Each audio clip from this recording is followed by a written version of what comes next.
remember, our happinesses is interdependent on others. Interdependent on other people around us. So if our happiness is interdependent on other people, and that we're not independent, then wouldn't it be very important to act and tame our minds in such a way that this interdependency becomes a good interdependency, not a negative one? Which one of us right now can live independently? Live independently means emotionally be independent. We don't need anybody. I'm an island. Who can? No one can. So each one of us cannot live independently. Each one of us cannot live independently. Since we're interdependent, wouldn't it be very smart to send the right message out to people around us? Wouldn't it be very right to send the right message to ourselves? Wouldn't it be very right that we create a good interdependent relationship? To me, that's more logical. You see, I like that because it's not about praying, and I like to stress that it's not about chanting, it's not about hell, it's not about heaven, it's not about something watching you. It's about the truth. It's about yourself. It's about myself. It's about our human relationship. That's what it's about. And I like that because it's 100% true. We need to live on the basis of interdependency, on a very gross level, and on a very ultimate level, and on a very subtle level. And that's the truth. On top of that, we have the Buddhas to pray to. On top of that, we have powerful Dharma protectors to help us. On top of that, we have gurus to teach us. On top of that, we have the holy Dharma to give us a direction and a way. But the most important thing is this is the reason we should take responsibility. The reason we should take responsibility and the reason we should be different and to send the right message out. The reason is this. We are interdependent. And I think that's the best reason in the world. We are interdependent with each other. We need other people's love and support and kindness and help and money and livelihood and support. We need that. And other people need that from us. So how can we expect to get it but we never give it? How can it always be that they have to give us love and care and correct our mistakes, but we never correct their mistakes or we never take care of them? Wouldn't that be that we drain or we're a parasite?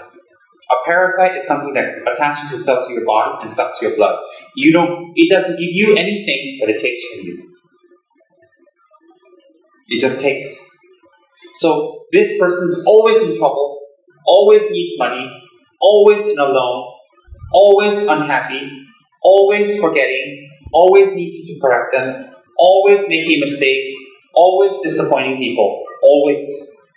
So if you're around these people, you pretty much have to always be watching them, taking care of them.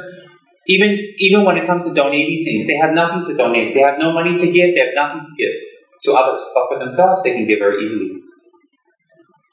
But for others, they can't. They can't give anything to others. You look sometimes when we have special sessions, when we're doing things in the center, the people who consistently always donate and give, and there are people who always never ever give, and they're always in a situation they can't give. Even $10 or $20 or $30, they can't give anything. Why is that? That's what they choose. That's what they choose.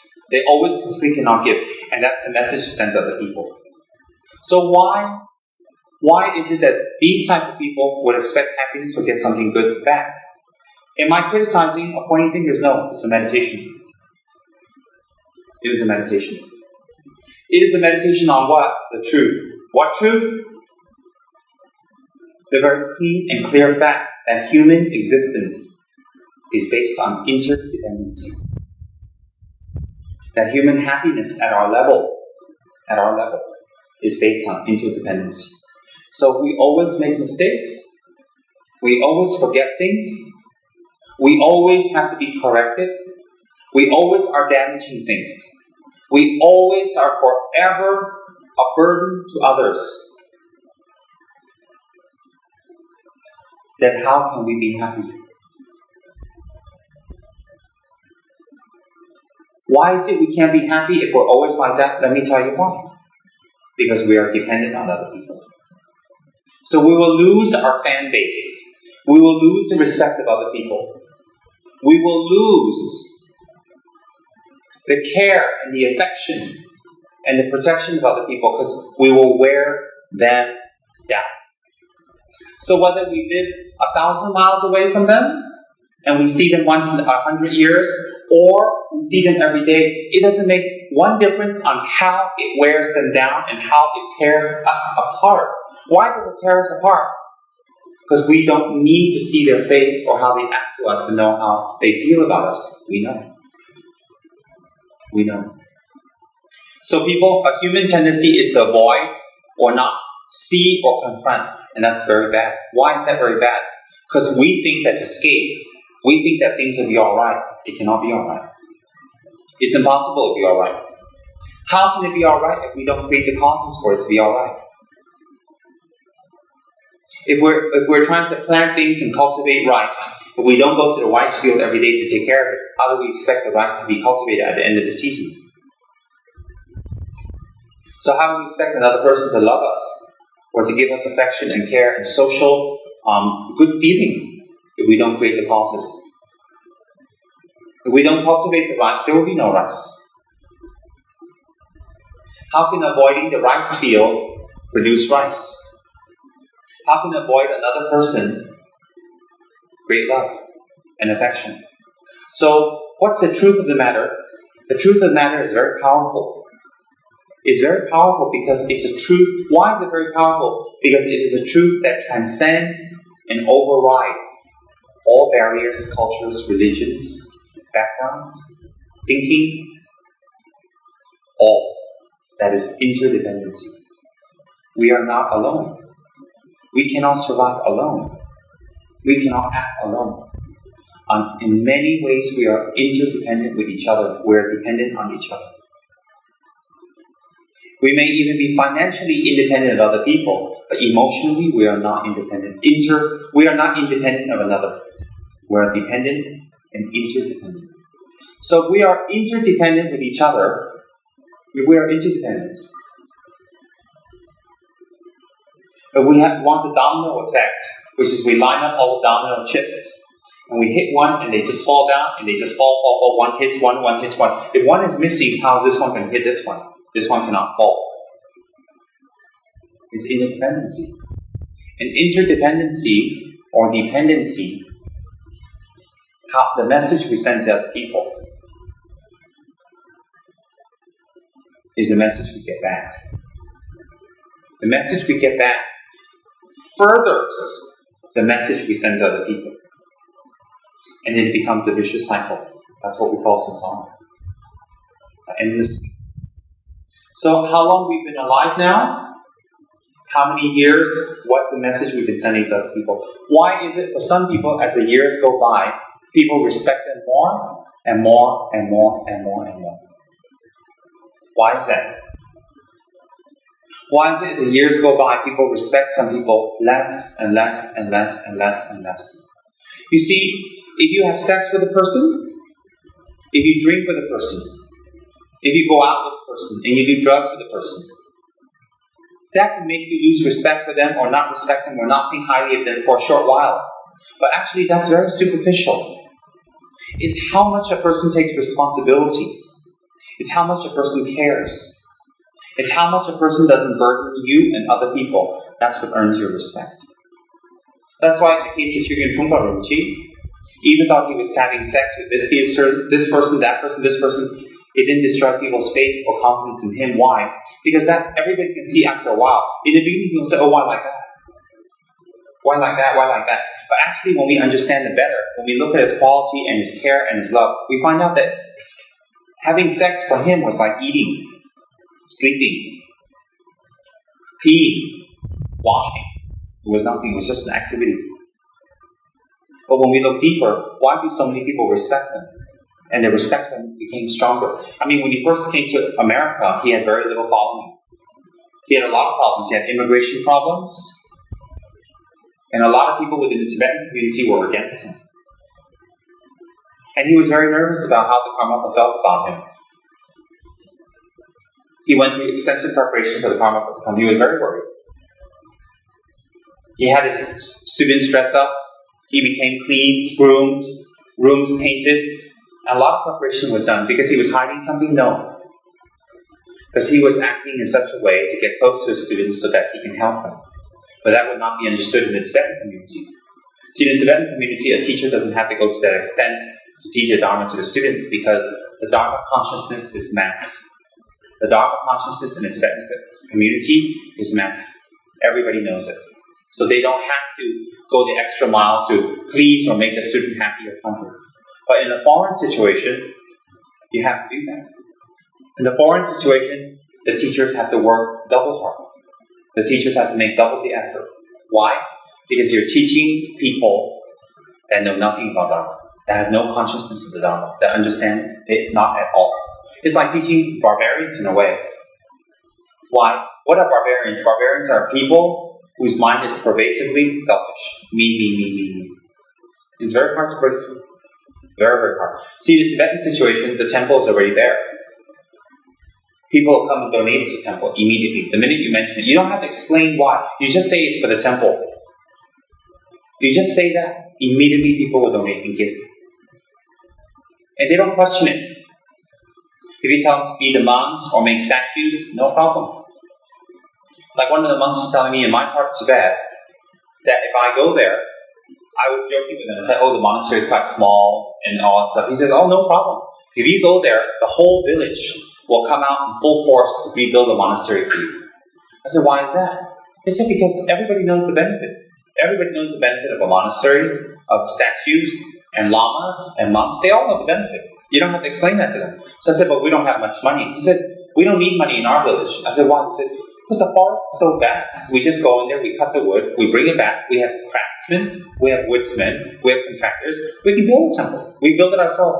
And people will do that on their time off, on weekends, on evenings. They'll just come and build it. Why? Because they know the benefit. And we don't need money. But that's it. And then when a teacher gives teachings, you don't have to beg people to come. You don't have to tell them to stay awake. You don't have to tell them to be alert. You don't have to say any of that. They already know. I think Wong would understand that coming from Thailand. If people get donations for temples, they talk. Everybody knows. You don't have to explain the benefits. There's karma, you collect merit, you change. You don't have to say respect teachers. You don't have to say, don't fight with teachers, so don't be nasty to them. It's understood. Why? Because Dharma consciousness is mass. Mass means everybody knows. But when we come to countries that are not,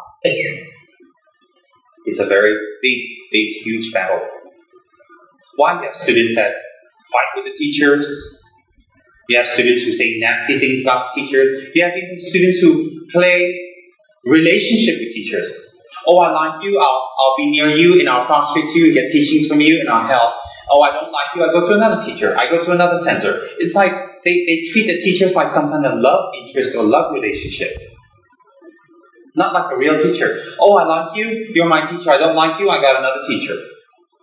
I like you, you do what I say, you give me what I want, I get what I want from you, then I treat you well, and I talk to other people well. But if I don't get what I want from you, or you don't treat me the way I want to, I go to another teacher, I go to another place. And then I tell other people, you're not good.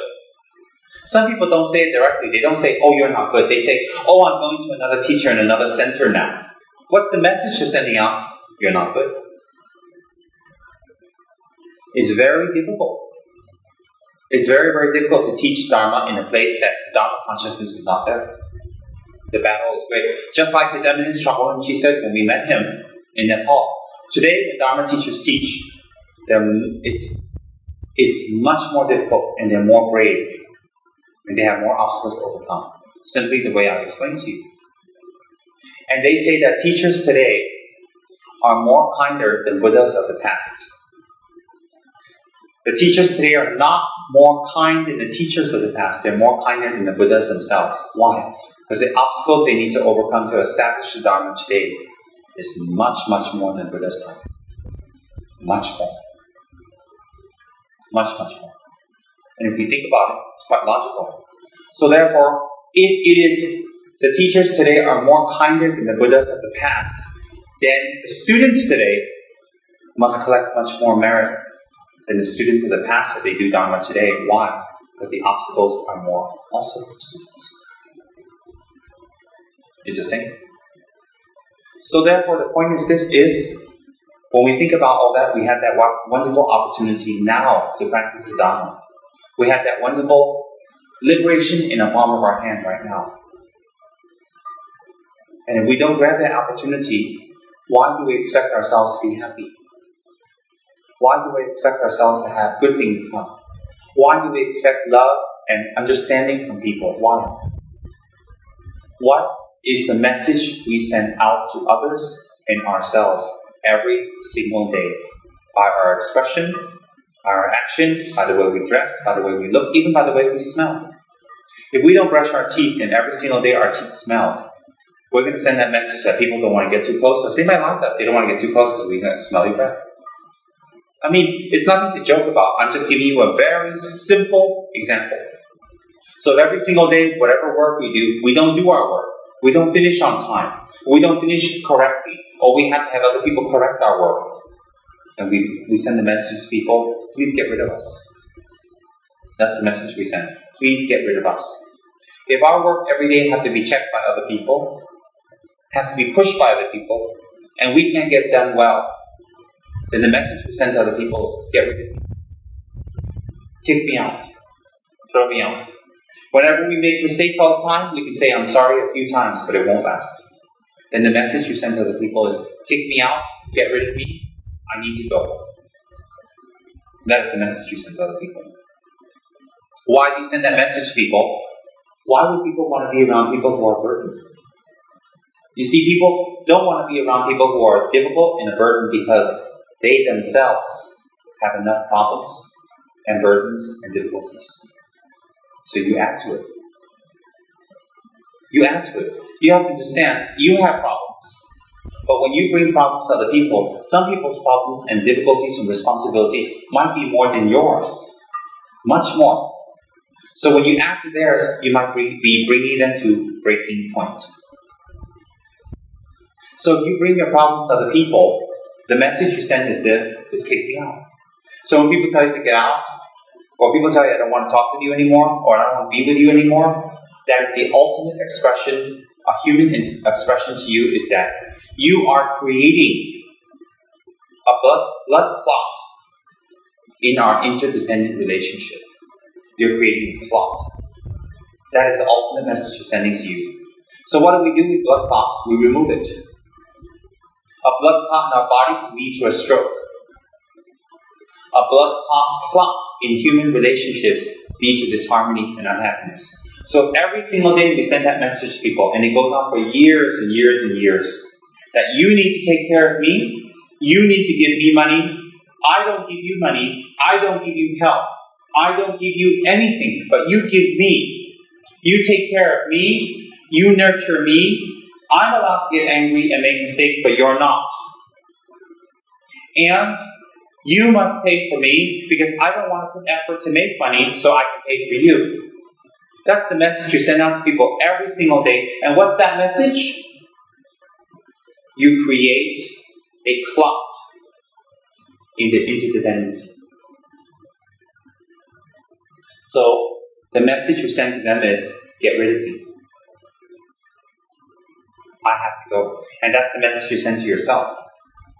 So when that message is sent to yourself that I can't be here, I can't be with you, I can't be with the people that I like, then you go to the next level of people that you don't like, that don't like you, and you force yourselves on them. Then you get kicked out, you go to the next level, next level, next level.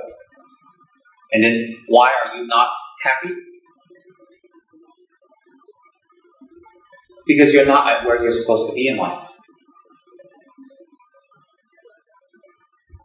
So what's the message we send to people? 1 year? 2 years? 3 years? 4 years? 10 years? 15 years? What's the message? And then we go one more step. There's karma involved. And then the negative karma will bring us back into that situation again and again and again and again. So how come we can't donate things to other people? How come we can't give food to other people? How come we cannot give advice to other people? How come we can't give knowledge to other people? How come we can't do that for other people? But all the time, our whole lives, people have to do that for us. There are people around us, we look at them. In the beginning, when we met them, they were very poor. They have difficulties. No one listens to them. No one respects them. A few years later, they have things to give. They're very generous. They have advice. They have love. People flock around them. They become more and more famous. Why is that? Because their poverty was changed by their change of attitude. But our poverty is not changed. Our poverty is not changed because we didn't change our attitude. So there are people we meet. A few years ago, they were nobody and nothing. Just hanging around, not much respect or anything. All of a sudden, everybody likes them. They're clamoring around them. They want to be around them. They have money. They have help. They're able to help more, give more. They're always generous with other people. And they create happiness in people's minds. And people respect them more and more. Why? Why? Because they've changed their attitude.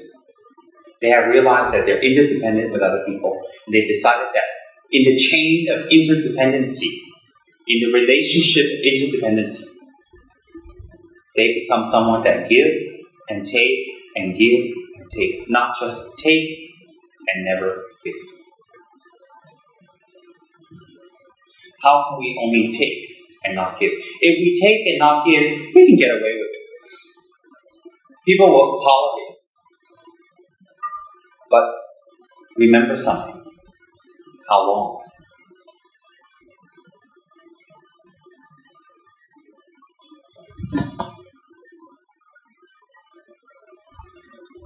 And even when we're having other people tolerate us, our laziness, our irresponsibility, our lack of effort, our lack of ingenuity, just our total laziness, how much will they tolerate us? We know that there's that big question. So when there's that big question in our mind, how long they will tolerate us? Even while we're being tolerated, we cannot be happy. We have a worry. When do I get kicked out? When do they stop talking to me? When do they explode at me? When do I get caught? When does it stop? We have that feeling. So while we're being tolerated by other people, we still are not happy. Why? Because we know that it's a question of when. When will I be thrown out? When will I be caught? When will they tell me enough? Just like when Denzil Osel was told no. The big no. And Chikun Trungpa slammed his hand down on the table and dented it and screamed no. He was very fierce. And he screamed at Denzil Osel, I made you and I can break you.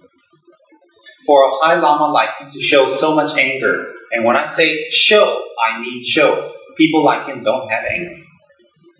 So when they show so much anger, it means that that person has pushed it. So my point is, what is, even when Chikun Trungpa pushed it and screamed and told them off, he still wrote a beautiful poem. He still wrote a beautiful teaching in response to the harm the person did. That shows you his nature of his mind. So my point is, what is, sometimes we avoid the person. We think, we're going to get examples, and we're going to get attacked, and we're going to be embarrassed in public. But actually, we look at that negatively. Why? Because we don't want to face ourselves. Actually, the Lama is very kind. When the Lama embarrasses us in public, or gives us examples, or we know the finger is pointed at us, it's pure kindness. Why? It's an effort for us to redeem ourselves. It's an effort for us to change ourselves. It's a Lama giving constant messages and opportunities for us to change ourselves. Do we do that with other people? No. We don't. Usually when we don't get what we want, we just disappear. So when Lamas give examples, or when parents give examples, or a friend gives us examples, or even they're sarcastic, or they give subtle messages in their conversations, actually quite kind. We should see it that way. Why should we see it that way? Because we did the harm. We did the harm. So therefore, the message we send to other people is what we will get back. And no matter how sneaky we are, how we avoid our relationship, how we avoid our responsibility, how we try to hide from ourselves and others, during that period that we're hiding, remember something.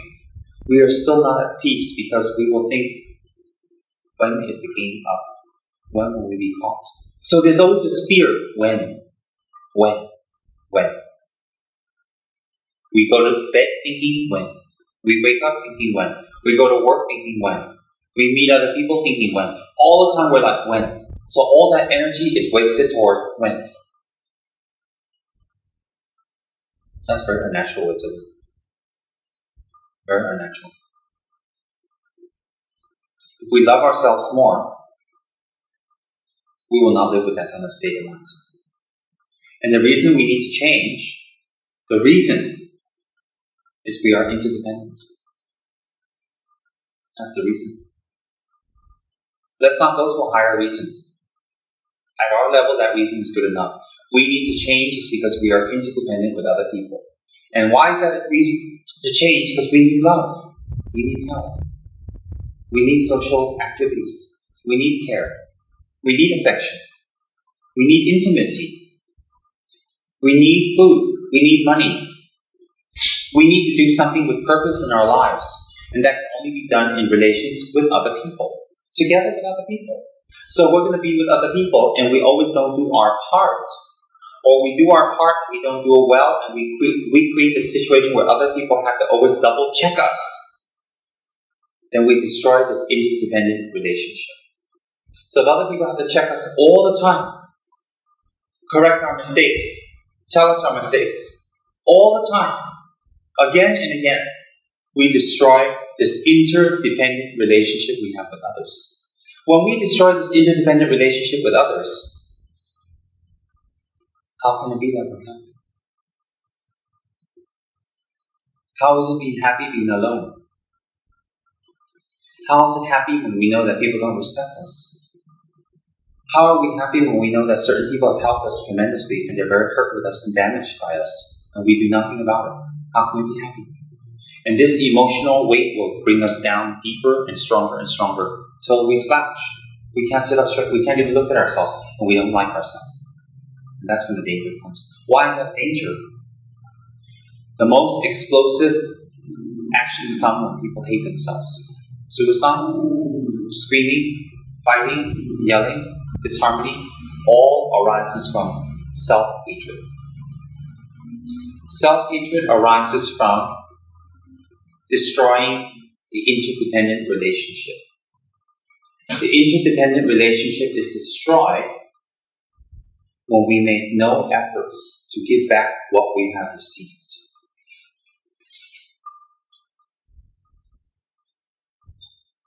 The interdependent relationship is destroyed when we only take and not give. So when we take and not give, it's unfair. Why is it people always have to give us advice, always give us money, always bail us out of trouble, always emotionally correct us, always watch over us, always tell us what we've done wrong, and we don't take any responsibility for ourselves? Why is it other people always have to pay for us, always have to give us, and we never donate, we never give back? So when we hate ourselves, it came from where? It came from ourselves. Why? Because we didn't take responsibility. Because we didn't take responsibility, we create this disharmony, and this disharmony has created other people to alienate us from them and keep them away from us. And then at the same time, the more they alienate themselves from us, the more we have to avoid from there, from here, from there. We can't do this, we can't see that person, we can't go here, we're uncomfortable here, and we start hating ourselves because we know that came from us. So the reason why we need to take responsibility and change, the reason why we need to do things without being pushed, the reason why we ourselves need to be a hero for others and ourselves is because we are in an interdependent relationship. What is the interdependent relationship? An interdependent relationship is a social action and reaction. It is when we're kind to others, we get kindness. It's that when we get food, we get food. When we help financially, we get help financially. When we give love, we get love. When we give respect, we get respect. How do you give respect to other people? Giving things with two hands, that's a small thing. Respect for other people is when you don't burden them. When you burden other people, you don't respect them. If you don't respect other people, why do you think things will be harmonious? Why is it when you don't do your part, you disrespect people? Because you disrespect people because you don't care about their time. You don't care about their problems. You don't care about their burden. You don't care about how they feel and what's going on in their lives. You expect them to correct your mistakes. You always forget to lock the door. You always fall asleep. You always don't have money. You always do things wrong. People always have to check what you're doing. If they have to do that for you all the time, non-stop, you don't respect them. Why? Because they have problems too. They have financial, and physical, and psychological burdens and difficulties also. So when they come around you, you add to it. You add to their problem. When you add to their problem, 1 time, 2 times can. But when it's continuous and daily and weekly and monthly, you add to their problems, how do you expect people to react back to you? By pushing you away, by shouting at you, by telling you off, by fighting with you. Then when people push you away and they fight with you and they shout at you, will you be happy? Or do you feel angry? So then what happens? This chain of interdependency, this cycle of interdependency is disrupted. You create that. You see, what's beautiful about this whole thing, why it's beautiful? Because it's something that we can all say, yeah, that makes sense. Because if I say, hey, you're going to go to hell if you keep doing this, some people believe it, some people don't. So there's not this pervasive agreement. Pervasive means, and under any scrutiny, it comes out correct. Pervasive help. Pervasive, to pervade something is that it fits anywhere, anytime, through time, space, and culture. So if I talk about the Buddhas, if I talk about the hells, it won't be pervasive in your mind because you don't have the ability to grasp it. But if I talk about interdependency, no one in this room can say, that doesn't make sense. I don't believe that. Why would you believe that? Unless you're insane, because that's something we can all see. So we live on interdependency with each other. We need other people's love. They need our love. We need other people's financial help. They need our financial help. Why? Things go up and down for everyone. Everyone. So why is it that they always have to financially take care of us, but we never take care of them? Why is it they always have to come out with money, but we never have to come out with money? Because we don't make the effort to have money. Why don't we make the effort to have money? Because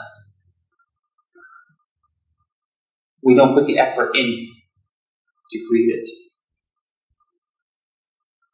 So why is it other people always have to advise us? Why is it when we're with other people, they always have to look at what we're doing and double check us and tell us what we're doing wrong? And that we just completely surrender and let go and let people around us tell us what to do, but we never have to do anything. Even what we do is 6:30. Why? So that's the message we send to people every day. And after a while, High Lama or a normal, ordinary being like us, people are going to say, it is enough. You don't think Dalai Lama scolds people? He definitely scolds people. You don't think Tajasanji or the Abbot or the High Lamas or Gandhima doesn't scold people? Even Gandhima scolds people. And we're talking about very high-level beings. So high-level beings will scold us and tell us off and say, no, and bang the table and say no, and break things and say no. Why won't normal people like us be even more angry? Is that what we want? To make people angry? To make people hate us? To make ourselves hate other people? Is that what we want, to break down the interdependent relationship? Is that what we want? Is that what we want, for people to alienate us and push us away? And is that what we want, to push other people away and alienate ourselves from other people? Then we'll be very unhappy, because that will go against the natural state of the human mind, which is we are social beings. And that's what we're doing. So we will become more and more unhappy because we become more alienated. Even there are very wealthy people that some people need their money, so they stay around them and tolerate them. But inside these wealthy people's minds, they're very unhappy, very temperamental, and very angry. And they shout at people because they know that people don't love them. They just want to use them for their money. Why? Because they didn't make an effort to become a kinder person. So even if we're surrounded by a lot of people who are a boss of a huge factory, it doesn't mean we're happy. Do you know why? Because we're still interdependent. How is a factory boss dependent on his workers? He needs their love and respect. He needs them to care for him. What do the factory workers need from him? They need his financial help that arises from his care, not slavery. Not that he makes them slaves and disrespects them or makes them work like animals, worse than animals, and then pays them.